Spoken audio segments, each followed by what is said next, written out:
The irate HOA president pushed my epileptic daughter up against our gate barrier to her and her service dog from entering our house. She didn't realize I was spying on her. She also didn't realize I, Assistant Commissioner of Police.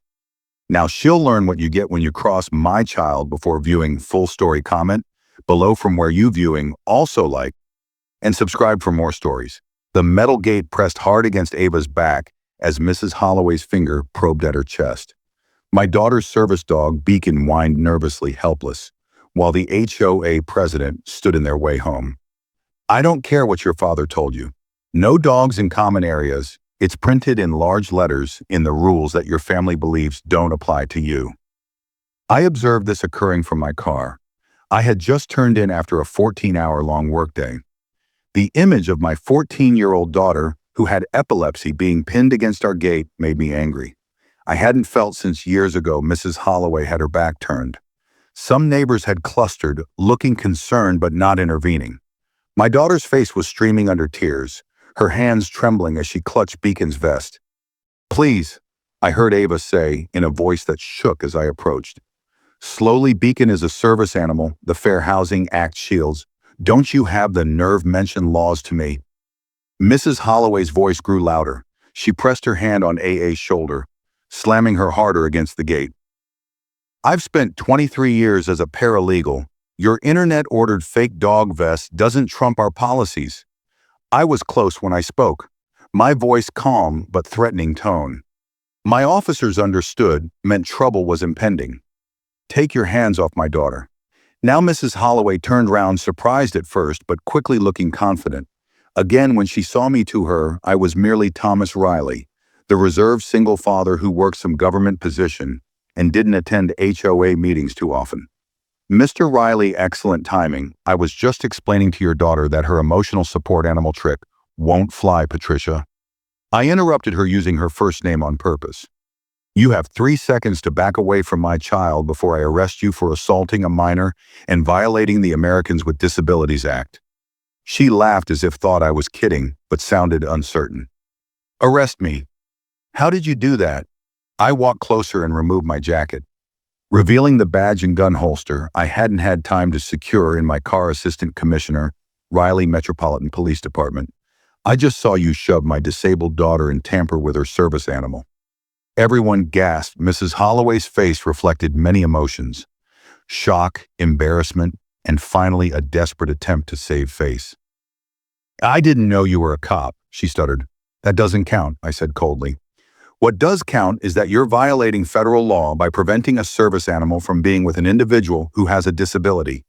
I turned to the gawking neighbors. "Mrs. Patel, would you please assist Ava inside, and Mr. Guzman, since you've been filming this, I'd like a copy of that video for my report." Mrs. Holloway's eyes widened when I mentioned the video. "Now wait a minute. No, you wait." I stopped her, stepping closer. "For 2 years, I've kept records of every time you bothered my daughter. Every mean letter about Beacon. Tonight you went from harassment to physical assault, and you did it to a child with a medical condition." I pointed toward our house. "That internet vest you made fun of. It's registered with the Department of Justice. Beacon had 1,500 hours of training to recognize Ava's seizures prior to them occurring. He saved her life 3 times. Mrs. Holloway appeared to lose her struggle, suddenly realizing her distress around us. Neighbors who had been silent began speaking up. "She's been picking on that poor girl for months," someone said. I raised my hand for quiet. "Mrs. Holloway, go home now. You'll be hearing from the HOA board, the police, and my lawyer in that order." She opened her mouth but hurried away in her fancy shoes, her high heels clicking on the pavement. I breathed deep and stood before the neighbors. Thank you to those who attempted to assist, for those who merely witnessed. Do better next time within our home. Ava sat on the couch, Beacon's head cradled in her lap, her hands continuing to shake. Mrs. Patel had brewed her tea. "She's less agitated now," said Mrs. Patel as I entered. "I will return home so you two could speak." After she departed, I sat next to my daughter, seeing the red spot on her shoulder where Mrs. Holloway had shoved her. "I'm so sorry, Dad," Ava whispered, nearly crying again. "I was just walking Beacon before dinner."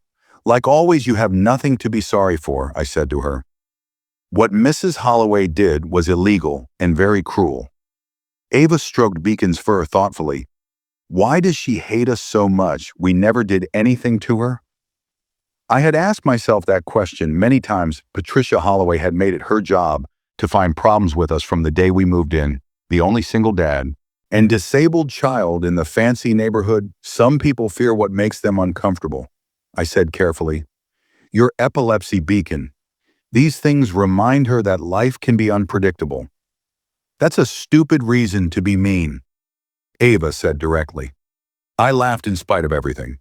Yes, it is. The following morning, I made some calls in my home office prior to leaving for work at noon. Things were afoot. 3 days later, the HOA board met in an emergency meeting. The community center was packed with neighbors, many of whom wore purple epilepsy awareness ribbons. Board Chairman Douglas Wilson began with a public apology to Ava, who sat beside me with Beacon at her feet. What occurred to Ava Riley and her assistant's dog defies everything our community ought to stand against. He stated clearly, the board has reviewed security tapes, witness statements, and the law. Our decision is unanimous. He stopped staring straight at Mrs. Holloway, who sat rigidly in the front row. Patricia Holloway is taken out of office as HOA president. Immediately, also the board will cooperate fully with any legal action the Riley family wants to pursue. Murmurs of approval cut across the room. Mr. Wilson wasn't finished. We're also demanding training for board members on disability loss. And lastly, we're forming a new accessibility committee, which hopefully Ava may be a part of when she feels ready. The meeting went on with neighbors bringing their own testimonials regarding Mrs. Holloway's unjustified leadership. Ours was just the final straw for community discontent. After that, neighbors approached us apologetically. Mr. Guzman passed me a flash drive with his security tape, indicating 6 other occasions when she had an argument with Ava. 2 weeks later, Mrs. Holloway was in for a severe penalty. The district attorney charged her with assault on a minor violating disability protections and harassment with the video footage and witnesses. She could not deny what she had done. The judge was severe with her. Mrs. Holloway was fined $5,000, 200 hours of community service at a disability center, and 1 year of probation she also had.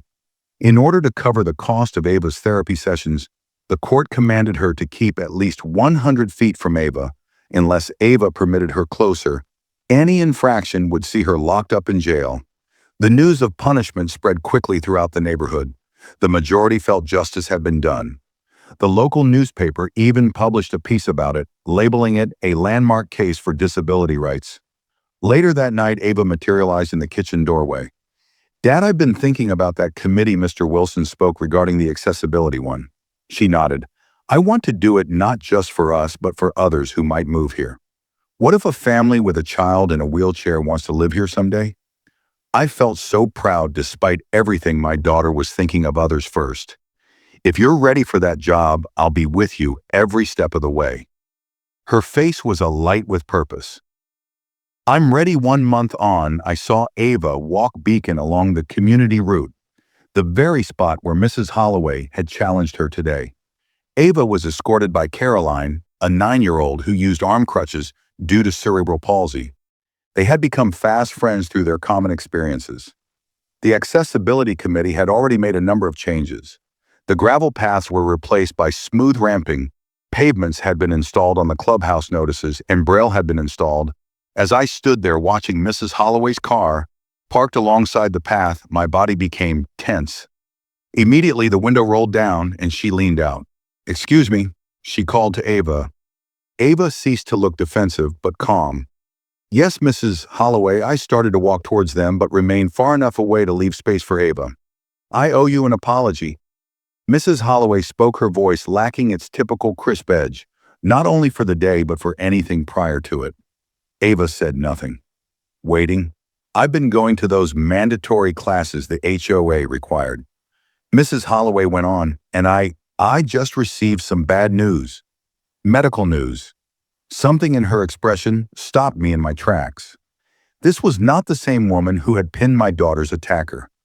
The doctor tells me I have early onset Parkinson's, she said softly. In a few years, I may need assistance too. Ava's face relaxed a bit. I'm sorry to hear that. Mrs. Holloway nodded, then spotted Caroline. Is this your friend? Yes, this is Carolyn. She had just moved into the blue house on Maple Court. Unexpectedly, Mrs. Holloway smiled at Carolyn. Welcome to the neighborhood. You've already met our best resident. Caroline looked puzzled, but Ava blushed slightly at the compliment. The pads look much better with the new paving. Mrs. Holloway said, Your committee is doing good work. With that, she drove off, leaving the two girls gaping after her in surprise. Later, Ava told me about the meeting. Do you think she's really changed, Dad? I considered this carefully. People do change when life makes them view things from an opposite perspective. Sometimes it takes seeing through another person's eyes to see their reality, like how she'll eventually need help someday. Exactly, though it's sad, it took a diagnosis in order to create empathy. Ava was silent for a moment. I'm still angry about what she did, but I'm kind of glad that she may get it. Now, 6 months after the event, our community had a ribbon cutting for the new accessible playground. The first in our county, Ava delivered a short address on inclusion that reduced many eyes to tears. Differences aren't terrible things. She ended with Beacon sitting dutifully by her side. They're just different roads to the same place. Belonging as people moved towards the food tables, I saw Mrs. Holloway standing alone watching children play. Her hand shook a little as she brushed hair from face, a sign of her condition. Eva saw it too. After hesitating for a moment, she walked over to her former bully. Would you like to come and have lemonade with us, Mrs. Holloway? The older woman looked genuinely surprised after everything I did. Why would you want me there? My daughter adjusted Beacon's service vests, something she was wont to do when collecting her thoughts because retaining anger is exhausting. She said just that, and because one day you may be in need of someone to be kind to you when you're struggling. Consider this habit for us both. Something softened in Mrs. Holloway's face. Hardness giving way to softness. I'd like that, thank you. As they walked together towards the drinks table, I remained behind. Feeling so proud my daughter, who was well within her rights to remain angry, was taking the more difficult path, the path of forgiveness. The woman who had so many times ensnared her against the gate now was being led by her to healing. Not because she earned it, but because Ava knew something I had sometimes forgotten in my years working for the police. Justice, without mercy, hurts everyone. That day, seeing my daughter take the lead, I knew she had become the teacher and I the student. My job had granted me authority to punish, but Ava's wisdom taught me the authority of healing. Instead, the HOA Karen who had caused us suffering was now learning to cope with her own challenging journey. And my wonderful daughter was teaching her a way through the darkness, not because she had forgotten the damage done, but because she had decided to remember her own humanity. Sometimes the greatest strength isn't in winning the battle, but in providing a hand after the battle. And at times the greatest revenge is not punishment, but transformation of both the individual who injured you and society that enabled it to occur. As I observed my daughter laughing together with neighbors who had previously remained silent in the face of her harassment, I knew that we had done more than establish justice. We had created change not merely in rules or accessibility, but in hearts and minds. The following day, I discovered Ava seated on our porch, notebook in hand, scribbling up plans for the next community project. Beacon lumbered at her paws, his gold fur gleaming in sunlight. What are you designing? I inquired, sitting down next to her. A buddy system, she answered, gesturing to her notes, for new kids with disabilities moving here so they always have someone who knows. I grinned, thinking how much we'd come from that awful day. That's a great idea Mrs. Holloway is coordinating, said Ava lightly. She's skilled at getting things together. I attempted to keep my surprise hidden. How does it feel to work with her? Ava thought the question odd, but also appropriate in some way. Her hands tremble more nowadays. Yesterday, she couldn't get open her water bottle in our meeting. She hesitated. I opened it for her, and no one made fuss over it. That's how it's supposed to be when someone is in need. At that moment, gazing at my wise daughter, I felt a deep sense of peace. The woman who had once made Ava feel ashamed was now facing her own vulnerability, and Ava, instead of taking pleasure in this turnabout, was quietly demonstrating her what real community is. I'm proud of you, I said simply. Ava smiled. I learned from the best, but we both knew it wasn't true. In this, she had been the teacher all along. When I had sought justice in punishment, she had discovered something much stronger. Justice through change. The gate where my daughter once was stuck now stood adorned with colorful handprints, a community art project. Among them, two handprints sat side by side, one belonging to my epileptic daughter and one belonging to the woman who once had hurt her. Under them, a simple phrase that Ava had proposed: different paths, same community.